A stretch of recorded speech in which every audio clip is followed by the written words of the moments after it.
A paz do Senhor, amados irmãos, tudo bem com vocês? Que Deus venha abençoar você no dia de hoje, abençoar a sua casa, a sua família, seus projetos, seus negócios, que tudo venha a ser próspero para a glória e honra de Deus.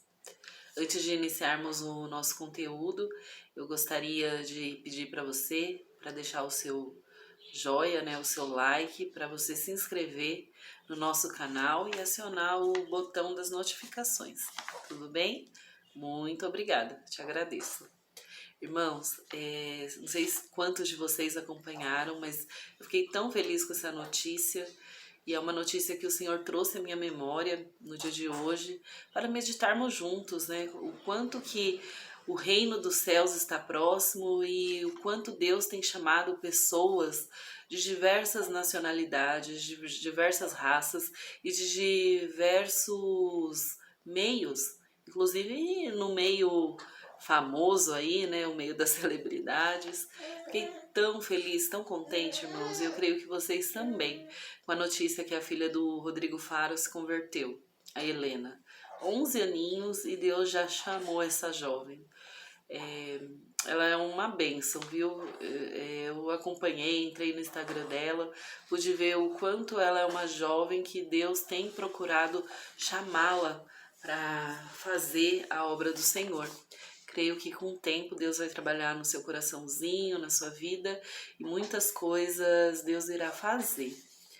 Olha só o que ela falou no Instagram dela uns dias atrás a respeito da conversão dela. Ela falou assim: oi, gente. A gente está de férias e essa semana fiquei muito em casa. E eu estava pensando nessa semana, apesar de momentos difíceis, Deus me chamou e fez eu aceitar a Ele como meu Salvador. Recebi o Espírito Santo e percebi que Ele estava em mim e que Ele me ama. Eu encontrei o amor de Deus e dei a minha vida a Ele. Não tem um amor igual e Ele virou totalmente a prioridade da minha vida. Sem Deus a gente não pode fazer nada. Ele que está no comando e Ele é a nossa vida. E aí ela leu João 15:15, que é uma passagem muito gloriosa, né? Que fala sobre sermos amigos de Deus. Eu achei maravilhoso, irmãos, que maravilha! Deus está chamando a todos e isso que me faz ficar maravilhada. Deus, ele não faz acepção de pessoas. Muitas vezes quando a gente fala de acepção, a gente pensa no irmão mais pobrezinho da igreja, ou um morador de rua, ou em alguém que a gente julga inferior a nós. Mas quando a Bíblia fala que ele não faz acepção de pessoas, ele não faz acepção de ninguém, inclusive de pessoas com alto nível intelectual, alto nível de poder aquisitivo. Do mesmo jeito que Deus chama o simples, aquele que está na mais baixa ordem da escala, né, até de profissões, é um faxineiro, é um porteiro.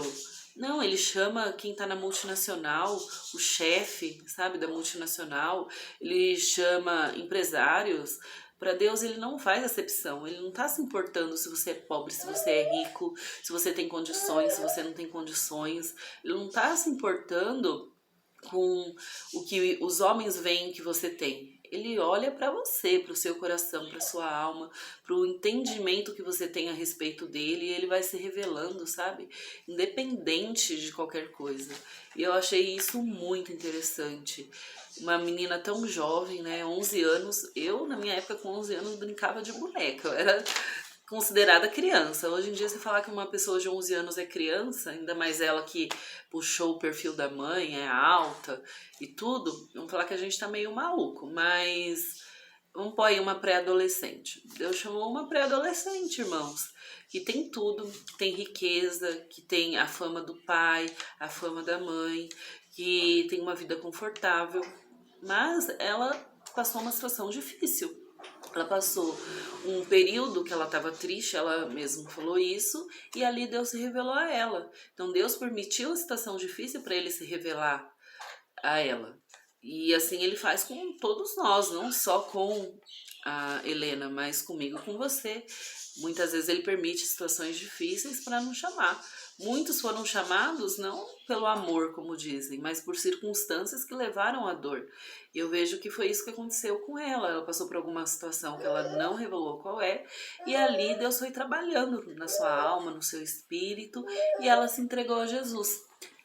Recebeu lá a oração do bispo da igreja onde ela está. Enfim, é uma pessoa que está se firmando na fé. Então vamos meditar nisso, né? Sobre a importância de não fazermos acepção também. Porque o mesmo Deus que chamou ela, chamou eu e você. Muitas vezes nos olhamos com olhar de inferioridade. Ah, eu sou inferior porque eu não tenho tal padrão de vida, eu não tenho tal condição. Mas Deus, ele não está olhando isso. E a gente viu isso na vida dela. Deus a convidou, mesmo ela, aparentemente, os nossos olhos tendo tudo, mas no fundo, ela não tinha nada, que era, né, não tinha um principal, que era Jesus Cristo. Então, irmãos, vamos meditar em todas essas coisas, sabe? Eu fico aqui pensando o quanto ela pode influenciar outras adolescentes, outras jovens para o evangelho. Então é importante Deus chamar pessoas com alto nível de influência. Ela tem em torno aí, tava vendo umas 40 mil pessoas no Instagram dela, então é um público importante e com todas essas notícias a respeito, com certeza aumentou. Então ela tem esse poder de influenciar. Os jovens hoje estão sendo levados, né, por tantas coisas, irmãos, por tantos artistas, filhos de artistas, fazendo tantas coisas absurdas que, olha, não tenho nem palavras para dizer. E Deus levantar uma menina, um coração tão puro, né, e já falar do amor de Deus sem ter vergonha, sem ter timidez, eu achei isso muito maravilhoso. O pai dela, o Rodrigo Faro, comentou, chamou ela de filha abençoada. A mãe também curtiu, ou seja, ela recebeu o apoio dos pais, e que isso é fundamental, né? Porque sem o apoio dos pais ficaria um pouco mais difícil. Conheço algumas pessoas que na adolescência serviram a Deus, mas os pais não serviram. E, nossa, gente assim que os pais colocaram até pra fora de casa por conta de servir o reino de Deus, servir a Deus. E que bom que com ela foi diferente, né? Ela tá tendo apoio. Isso é muito maravilhoso. A gente vê também, assim, essa questão de Deus não olhar para as circunstâncias e chamar alguém que o pai está em evidência. E aí eu fico pensando também, não só no privilégio disso, mas enquanto que muitos que também tiveram a oportunidade de servir a Deus e largaram tudo para ter o contrário, né? Ter a fama, ter o dinheiro. Quantos famosos, né, irmãos? Que a gente vê que cresceram na igreja, que serviam ao Senhor, sejam famosos do Brasil e fora do Brasil, os internacionais. Eles largaram tudo na igreja para ter fama. E hoje eles têm a fama, mas não têm a Deus. E muitos famosos que não conheceram a Deus, que têm fama, estão largando esse mundo para servir a Deus. Olha que coisa. Vamos pensar nisso, vamos meditar nisso, porque Deus, ele fala bastante conosco quando a gente reflete sobre essas situações. Para não ficar assim só eu comentando a respeito, vou deixar uma palavra em Eclesiastes 12, muito conhecido dos irmãos. Fala sobre servirmos ao nosso Criador nos dias da nossa mocidade, antes que venham os maus dias e venhamos a dizer que não temos nele contentamento. Que essa jovem e que outros jovens possam servir a Deus durante a sua mocidade, que é quando você tem o fôlego, né? O vigor, o ânimo de fazer a obra, de praticar aquilo que Jesus falou do ide por todo mundo. Enfim, quando você é jovem, você tem esse fôlego, essa capacidade. Então, que Deus possa nos ajudar. Se você tem esse fôlego de vida, se você tem essa força, então use ela para o bem do reino, para o bem da obra. Vá fazer a obra de Deus, meu filho, não fica em casa não. Ah, porque hoje tá chovendo, ah, porque amanhã tá sol, ah, porque hoje eu não posso, ah, porque amanhã tenho que fazer tal coisa. Não invente desculpas. Isso eu aprendi com meu marido. Meu marido fala isso direto, principalmente pra mim. Um dia eu vou falar um pouco melhor sobre isso. Quantas vezes eu coloquei desculpa e ele falava, não ponha desculpa, você não quer ir para a igreja? Então você fale, não vou para a igreja hoje porque eu não quero, porque eu não estou afim. Mas não fique falando, ah, porque eu estou cansado, porque quem tem um objetivo e um propósito com Deus, principalmente quando você está numa situação difícil, né, passando algum problema, mesmo cansado você vai, você sabe que você vai. É, então, não tem que inventar desculpa, ah, não vou hoje, porque eu tô assim, tô assado. Não, quando você tem um propósito, mesmo na dificuldade, você tá lá. Então, se você não quer ir, seja sincero com você mesmo. Eu não quero ir hoje. E eu comecei a fazer esse exercício que ele me falou, sabe? Ah, não quero ir hoje mesmo não. E eu comecei a ver o quanto que eu estava errada e o quanto que eu estava negligenciando a minha fé usando a desculpa do cansaço, a desculpa que não dá tempo, a desculpa disso e daquilo. Lógico, não eram todos os cultos, era um culto ali, outro acolá, mas é assim que começa, você não vai hoje, daqui a pouco você não vai amanhã.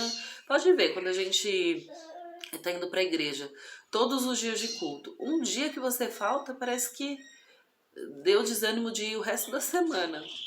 Então vamos vigiar nisso, porque temos o privilégio de servir a Deus, mas nesse privilégio, nessa misericórdia infinita de Deus de o servirmos, vemos que Deus tem levantado outras pessoas também para servir e tem chamado outros.